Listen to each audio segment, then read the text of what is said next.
Hello, magandang oras po sa inyong lahat. Babalik live naman ako sa aking YouTube channel. Kung baguhan ka pa lang sa aking channel ay huwag makalimot na ipindot niyo ang bell button, mag-subscribe, mag-like at mag-share para palagi kayong updated sa aking mga bagong mga upload.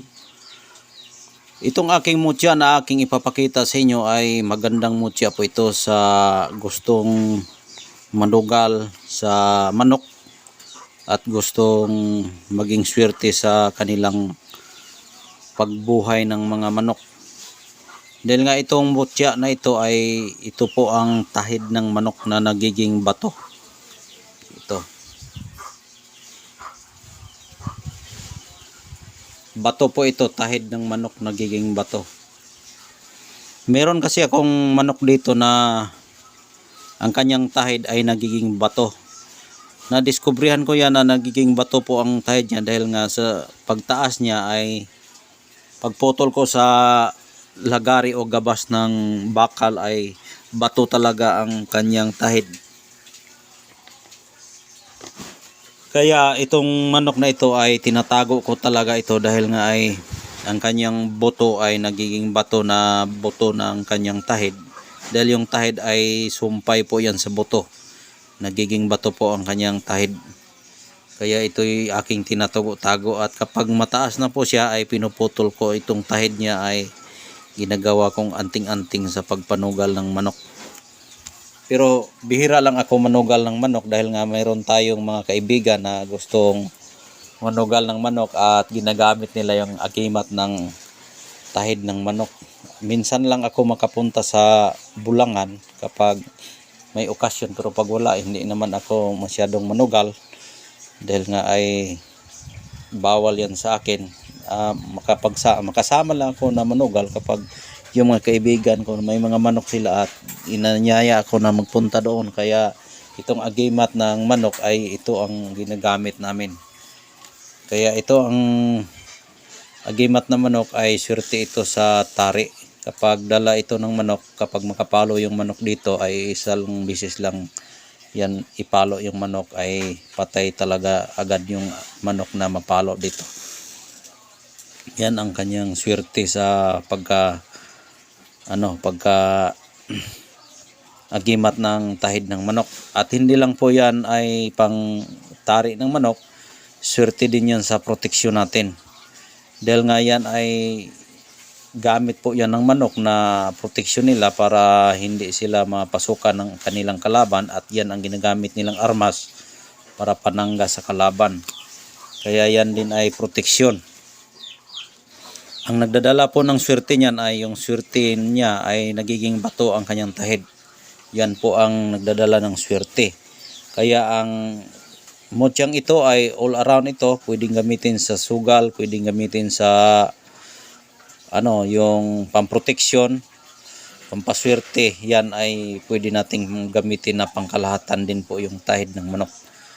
Ang swerte po kasi nagdadala sa kanyang pagkatahid ng manok na nagiging bato, at yung manok ay nagdadala ng hindi basta-basta magkasakit ay sa halip dumami yung manok mo dahil nga dito sa tahid ng manok. Sa pagpaninda din pwede rin yan gamitin dahil nga kapag manok ang pag-usapan, kapag may pira yung tao, kapag karne ng manok ang pag-uusapan ay bumibili talaga ang tao niyan dahil nga ay karne ng manok yan, walang bawal po yan. Kaya yung mutya ng manok ay maganda talaga ito gaming pampaswerte. Pampaswerte po yung tahid ng manok. Ito po ang itsura.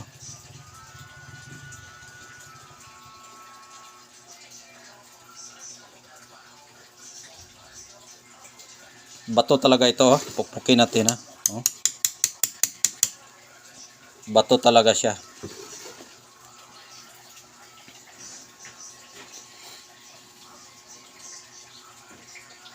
Yan.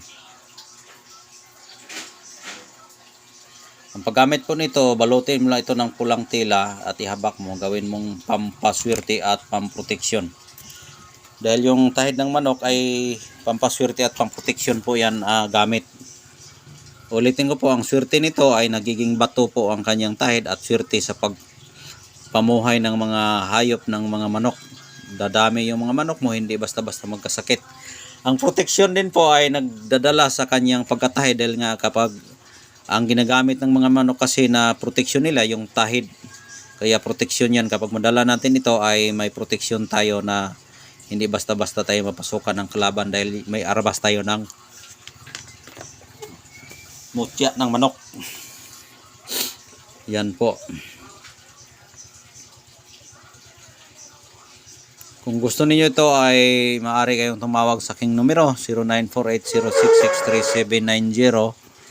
At kung taga-ibang bansa po kayo, mayroon po akong Facebook account, Glenn Pagasihan. Yan po ang aking Facebook account na ginagamit para makontak nyo ako at makapagpili kayo ng mga mutya. Marami akong ina-upload yan. Magtatanong lang kayo sa akin para pwede ko kayo bigyan ng mga mutya na nakarapat din sa inyong espiritu. Dahil hindi basta-basta ibigay yung mutya na hindi nakakarapat sa inyong espiritu. Kaya pasensya na po sa hindi nabigyan ng mga mutya dahil nga hindi pa ninyo kaya dalhin yung mutya dahil medyo mabigat sa inyo yan. Kaya kung may nagdadala man ng mutya na mabigat sa kanilang kalooban at hindi sakto sa kanilang espiritu, kaya minamalas minsan sila sa kanilang mga mutya na kanilang pinipilit na makuha. Dahil nga yung espiritu ng mutya kasi ay sumasabay po yan sa iyong espiritu. Kung ikay karapat dapat na makadala ng mutya, ay swerte talaga. Maraming magbago sa iyong buhay kapag makadala ka ng insakto sa iyong espiritu na karapat dapat sa iyong mutya. Dahil nga kung ikaw ay magdala ng mutya na gaya-gaya lang, tapos bili ka dahil nga may pera ka, bilhin mo kung ano yung gusto, tapos hindi naman sakto sa espiritu ng iyong katawan at yung mutya, kaya mas lalo kang mamamalasin. Sa halip na yung gusto mo sana ay swertihin ka, pero ang problema ay minamalas ka kapag magdala ka ng mutya. Dahil nga hindi insakto yung espiritu na karapat dapat sa iyo yung mutya. Dahil yung bawat mutya ay may katawan na kanilang pinipili na katawan ng tao. Kaya sa nakakuha po ng mutya na mas lalong minamalas po ay hindi po yan karapat dapat para sa inyo.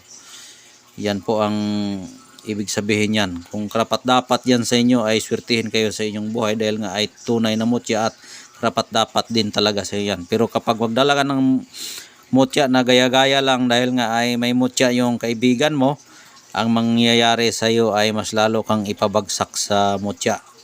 Dahil nga magagalit po yung espiritu ng mutya dahil hindi insakto sa iyong espiritu. Dahil bawat mutya ay mayroong espiritu na magkasundo din sa iyong espiritu. Kapag hindi magkasundo yung espiritu, mag-away-away sila. Kaya ang dahilan ay yung mutya, magiging kriminal yung nagdadala at hindi swerte sa buhay yung dinadala nila. Dahil nga ay malas talaga sa kanila dahil hindi sakto sa espiritu na kanilang pagdadala ng mutya. Yan po ang sikreto, no?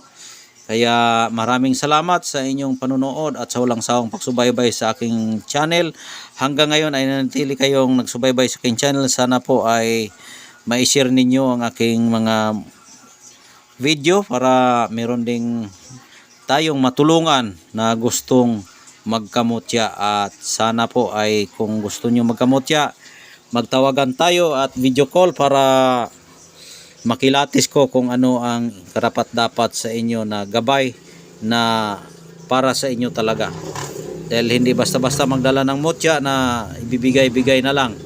Na porket may mutya yung kasama mo at magbili ka na basta-basta na bili, imbis na magdala ka ng swerte sa'yo, mas lalo kang minamalas. Yan po ang sekreto. Kaya maraming salamat. God bless po. Sana magustuhan nyo ang aking video.